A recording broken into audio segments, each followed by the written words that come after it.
Fans, and welcome to another episode of Locked on Dolphins. Today on the show, we are continuing our roster assessment of 2021 performers from the Miami Dolphins, looking at their performances, projecting them forward into the new offensive system we're expecting to see from Coach Mike McDaniel and everything in between. Let's get buckled up. It's going to be a good one. Running backs today.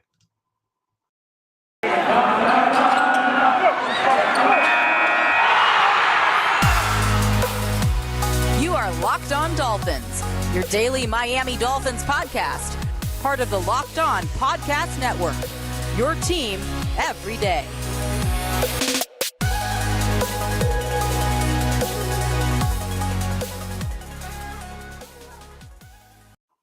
What's going on, Dolphins fans? Welcome to another episode of Locked On Dolphins. This is your host, Kyle Krabs, the director of scouting at thedraftnetwork.com, lifelong Miami Dolphins fan, and your host here on Locked On Dolphins. Today on the show, we are assessing the running back room from 2021 and projecting that group forward. I want to thank you guys for making Locked On Dolphins your first Miami Dolphins listen of the day. And today's episode is brought to you by Get Upside.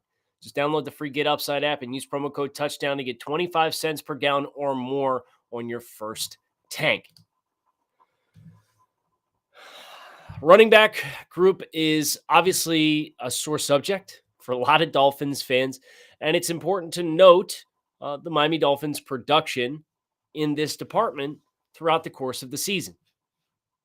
The Miami Dolphins' long rush for the year, let's get into some surface level statistics about the running back group in general, was 30 yards by Myles Gaskin. Duke Johnson pulled off a 27-yarder, and there were no other runs throughout the entire duration of the Miami Dolphins 2021 season that surpassed 25 yards in distance. That is, in a nutshell, problematic.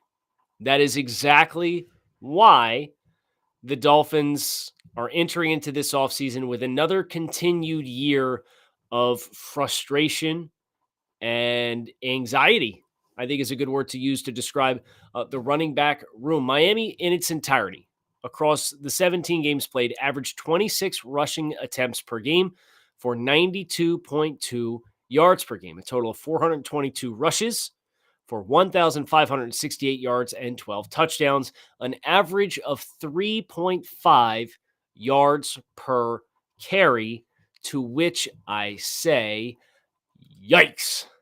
As a point of reference, Miami the previous season averaged 3.9 yards per carry in 2020, and the year before that, in 2019, the Dolphins averaged 3.3 yards per carry. So the running game has been, to say the least, a sore spot of this most recent regime.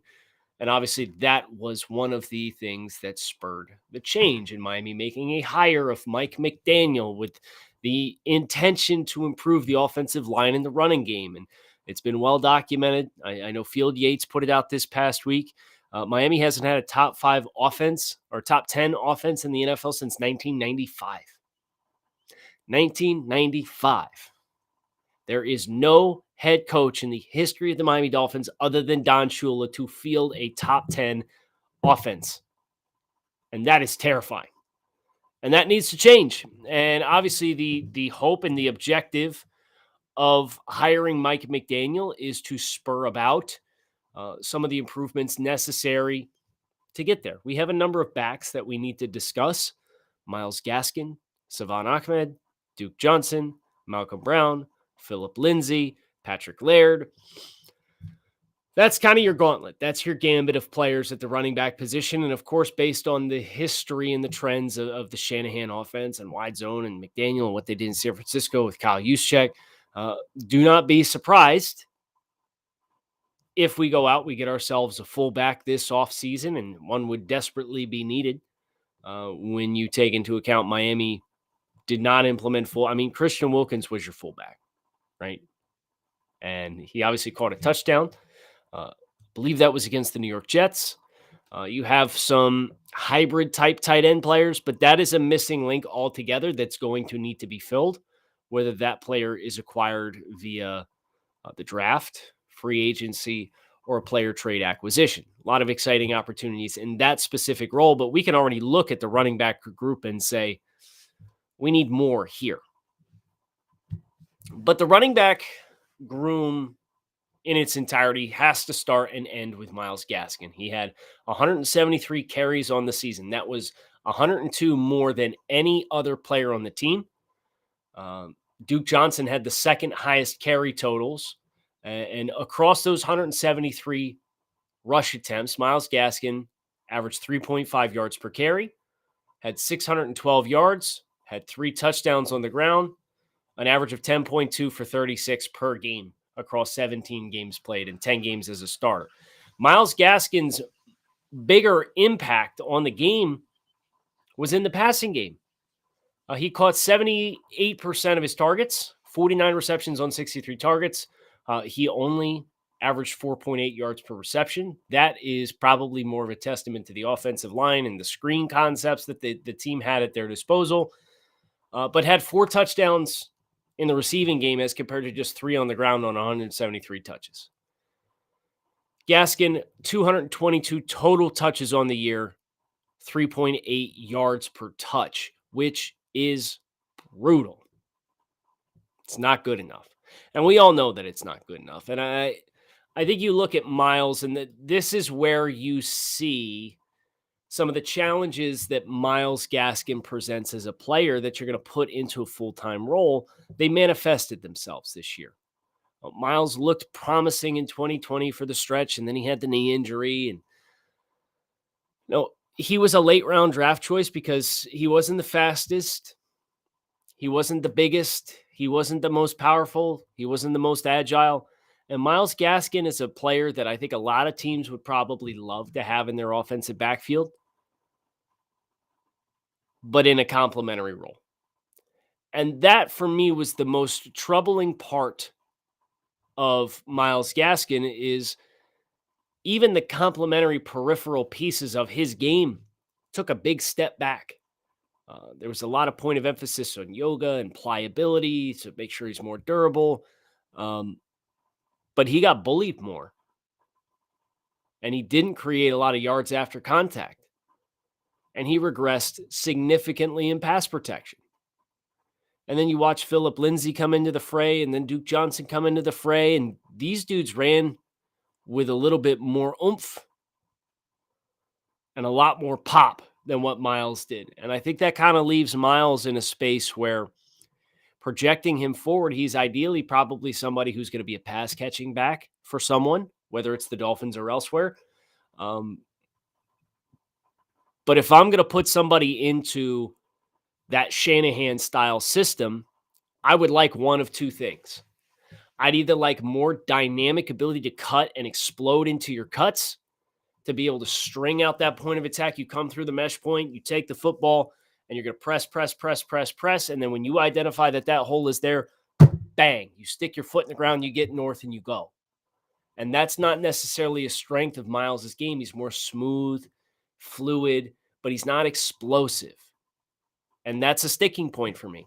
Or alternatively, I'd like him to have a little bit more downhill ability. And that with his size is just not a strength.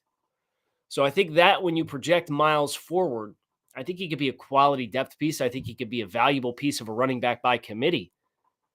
But I think there's a little bit too much in between for Miami to kind of tie themselves to Myles Gaskin and say, no questions asked, this guy's going to be our primary ball carrier for the upcoming season, no matter how good the system is at creating productive runners out of the backfield.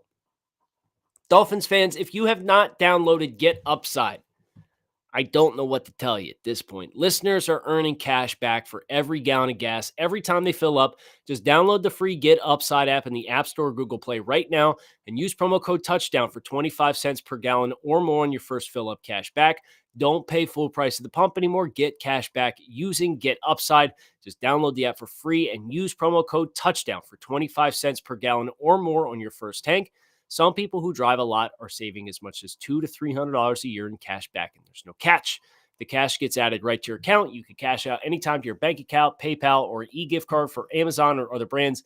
Just download the free Get Upside app and use promo code TOUCHDOWN to get 25 cents per gallon or more cash back on your first tank. Bet online. Big game this weekend. Very exciting. They got you covered with more props, odds, and lines than ever before. BetOnline remains the best spot for all your sports scores, podcasts, and news this season. But it's not just football. BetOnline has up-to-the-minute info on pro and college hoops, NHL, boxing, UFC, along with live real-time updates for current games. Don't wait to take advantage of all the new amazing offers available for the 2022 season. BetOnline, where the game starts. If you told me Miles was back, depending on who else was brought into the fray, I'd be cool with it. If you told me Miles was gone, depending on who else is brought into the fray, I'd be cool with it.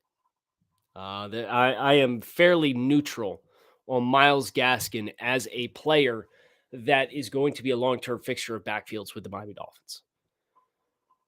The player who I'm most anxious to find out if they're back, and if I were to grade Myles Gaskin's 2021 season, I would probably give it a D plus or a C minus, especially based on the expectations that we saw in 2020 and how he grew into that role in 2020 and then the regression that happened.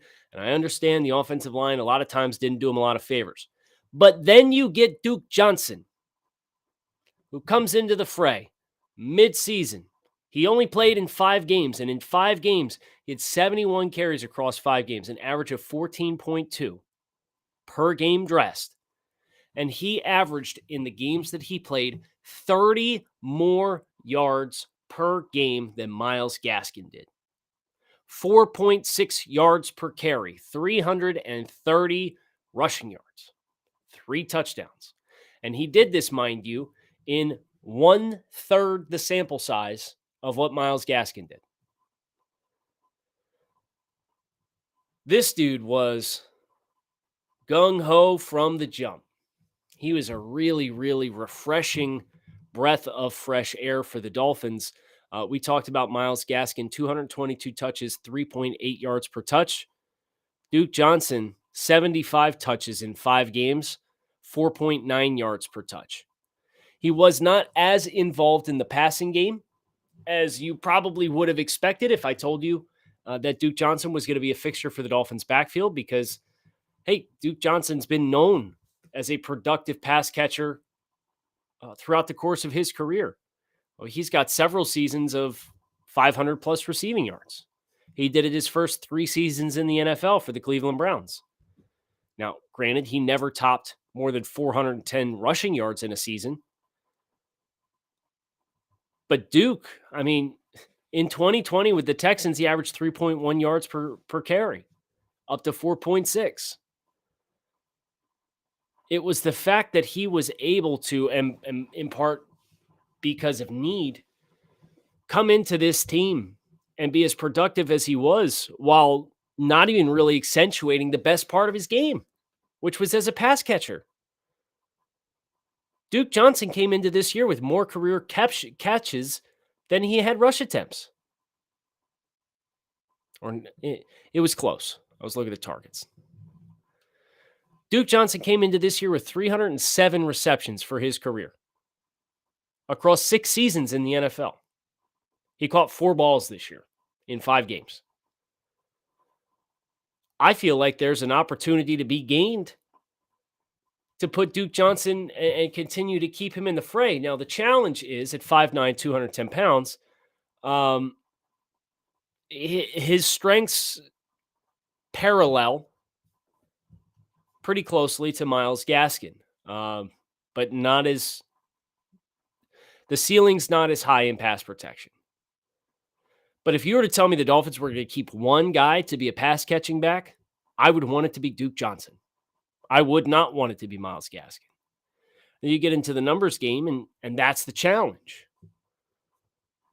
Here's the number that backs my point. Duke Johnson, after this year, which was year 7, has 609 more receiving yards for his career and one more receiving touchdown for his career than he does on the ground. This is a very versatile player. And you think about a Mike McDaniel style offense, there's some exciting potential here for this guy to be involved in the passing game, to be involved in the rushing game. I think he has enough quickness that he can run wide zone and he could press outside and kind of read that defensive lineman and make that read on whether to explode and get upfield or continue to string out the point of attack. And he ran tough this year. The challenge, of course, for Duke is he's an expiring contract. Miami's going to have to figure that out. But if I were to give Myles Gaskin a D+ or a C-, I'd give Duke Johnson a B+ for his performance this year with the opportunities that he was afforded as a member of the Dolphins. And he would be the one, and I don't think that would surprise anybody who's watched the Dolphins play. He would be the one that I would absolutely advocate for being brought back.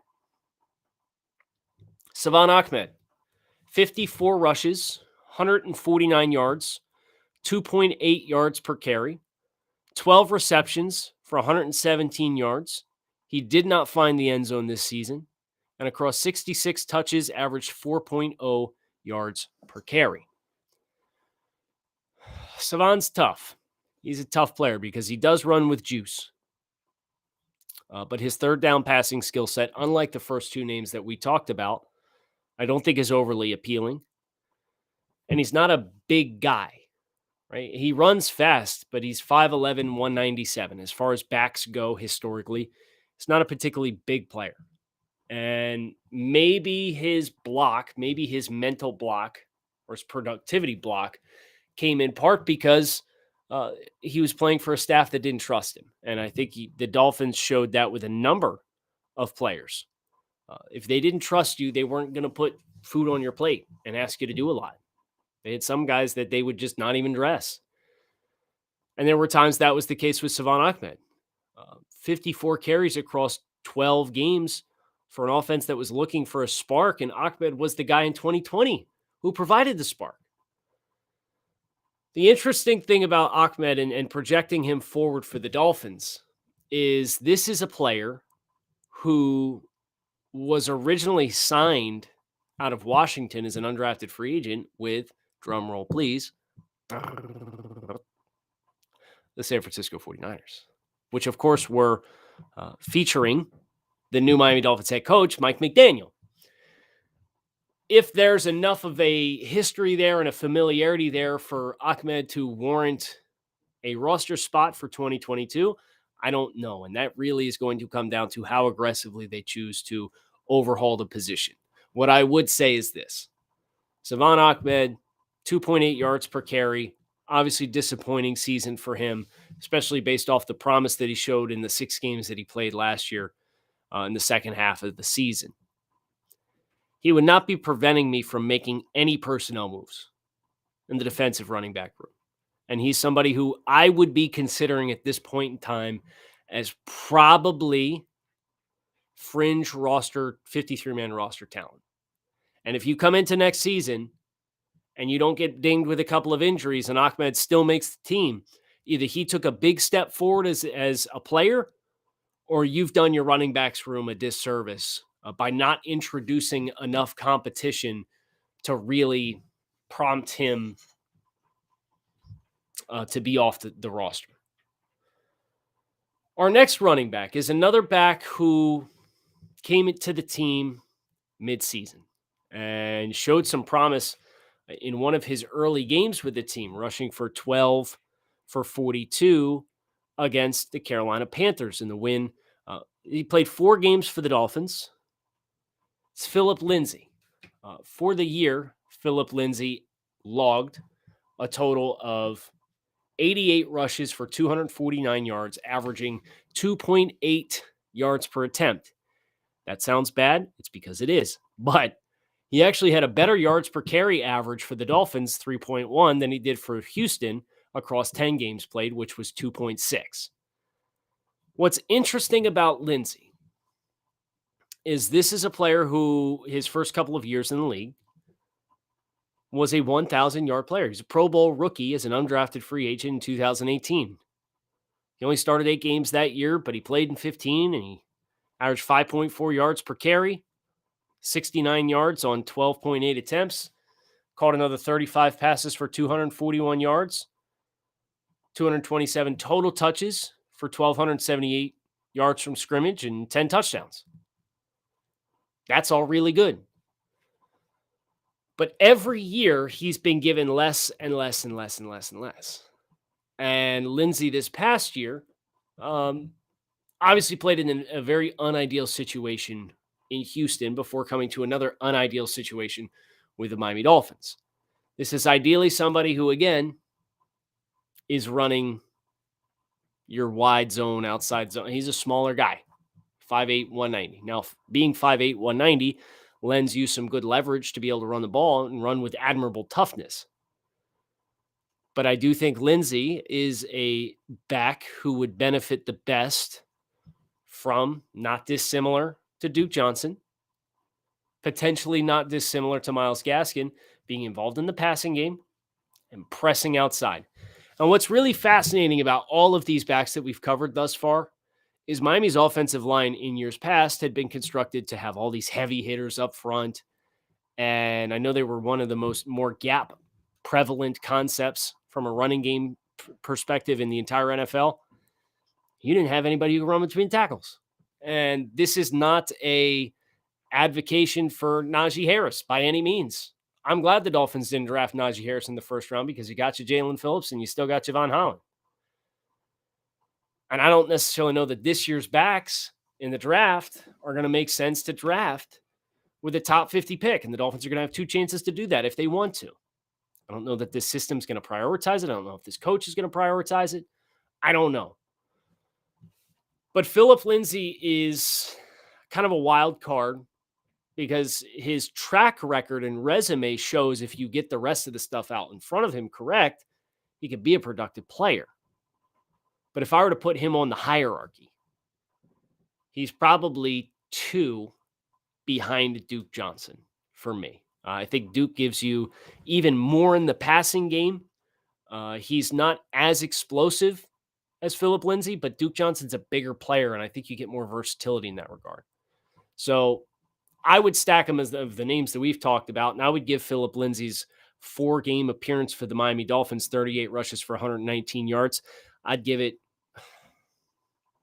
a C. I know he didn't have a lot of room to work. I admired his work in pass protection, but this 3.1 yards per carry didn't create a lot. And then you foil that to Duke Johnson, who I'm giving a B+ to, and I don't think there's a comparison. So he's kind of the mystery player out of this group for me.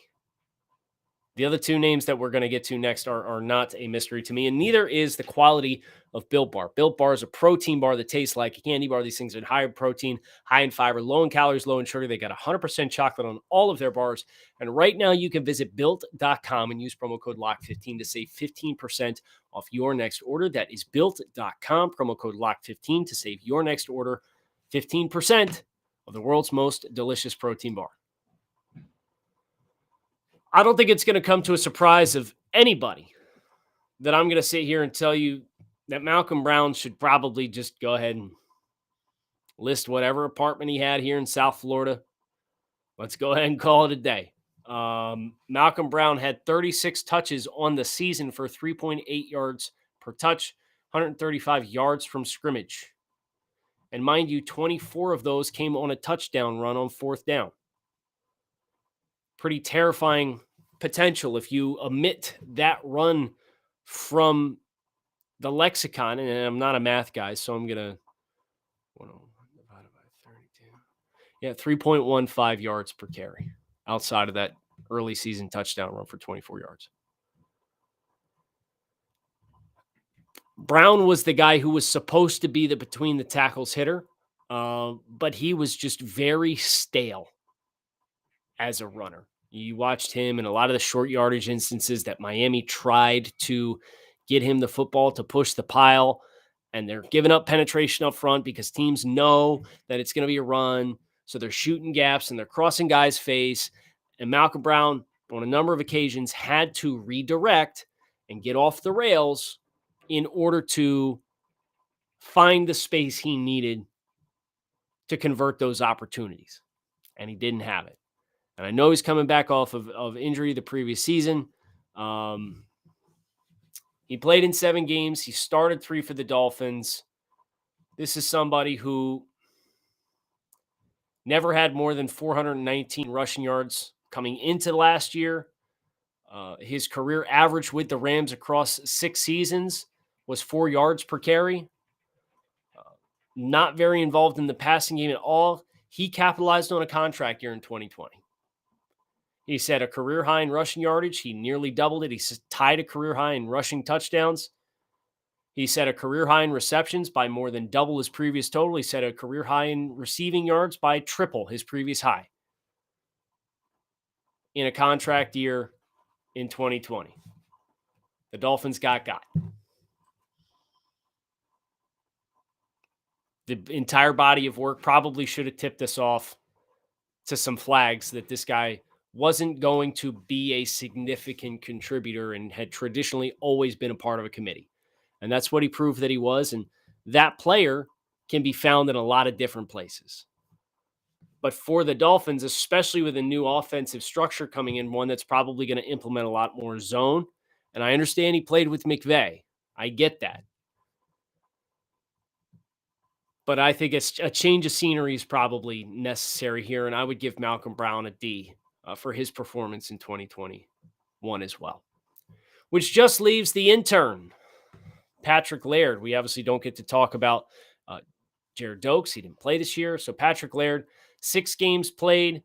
He had 1 rush for 4 yards on the season. He had 3 catches for 17 yards on the year, total of 4 touches for 21 yards from scrimmage. This after 2019 kind of became a fan favorite, despite the fact that he rushed 62 times for 168 yards and 2.7 yards per carry, because he was pretty involved in the passing game, 23 catches for 204 yards. A fun story, a fun player, a guy that's really easy to root for. But when your nickname is the intern because you look like you're just some dude who's here interning with the team and your statistical production regresses in each of your 3 seasons to the point where you went from 168 rushing yards to 72 rushing yards to 4 rushing yards. And I understand he was hurt and I understand he was injured, but he played 6 games and had 4 rushing yards. He had 21 yards from scrimmage across 6 games played. It's a complete afterthought for the Dolphins, even when he was healthy. This is, in my opinion, somebody who's probably a practice squad player for some teams out there. But everything that we said about Savannah Ahmed, if Patrick Laird makes your team next year, either he dramatically improved as a player or you did not do enough to improve your running back room. And I would give him an incomplete grade because he obviously was hurt and his role and his usage was next to nothing. So if we stack these backs in order of preference that we get them back, it's Duke Johnson at the top. And for me, it's not even close. Well, he's the only guy that warrants any level of consideration for a C+ for their performance this past season. And I give him a BB+ relative to the opportunities that he had in that sample size. Phillip Lindsey would be my second most appealing. Myles Gaskin, third.